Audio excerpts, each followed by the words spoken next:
Hi, and thanks for logging on to the Daily DVAR halacha. And here's a brand new halacha for you, and it's for Monday, the 7th of April. Here we go. 1 week away. We are 1 week away from the search for Chametz, and I want to give you a few laws about the search for Chametz. It should take place next Sunday night, just around nightfall time. That's the time when Shabbos ends in your area.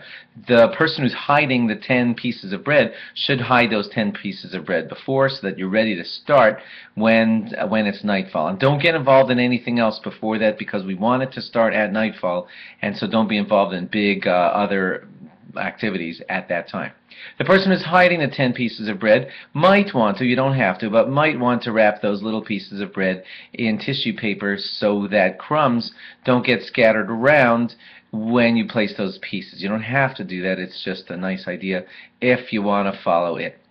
Other things to note are, when you put out those pieces of bread, the searcher who searches for those pieces of bread should not go directly to those 10 pieces of bread.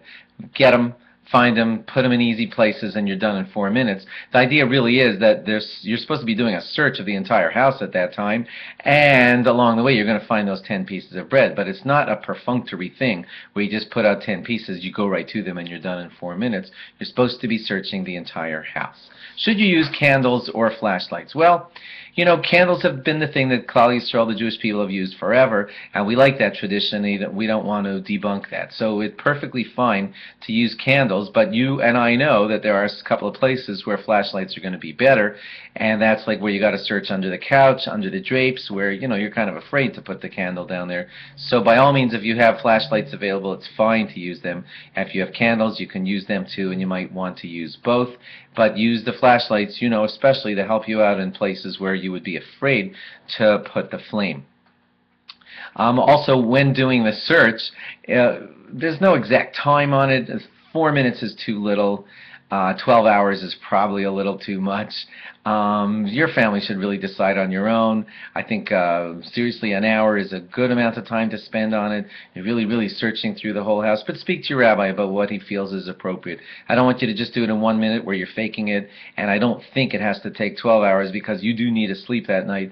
The next night is the Seder. Speak to your rabbi about what the appropriate amount of energy is to put into this search, but don't make it too little. Don't make it a 1 minute perfunctory thing. That wasn't the intention. The intention is that you really search throughout the entire house. And then put away those 10 pieces carefully, because you don't want to lose them the next morning and say, where are those 10 pieces? Where did we put them? You want to burn them with the chametz on the following morning. And hey, if you have saved your lulav since Sukkot time, this would be a good time to make a mitzvah out of that lulav in its final, use, and take it with the chametz and burn it with the chametz, so it helps in the mitzvah of burning up the chametz. And don't put the plastic bag into the fire, because that makes some toxic fumes. And just the lulav and your chametz, and maybe the leftover wicks or stuff from your Hanukkah lights, as we said to you months ago.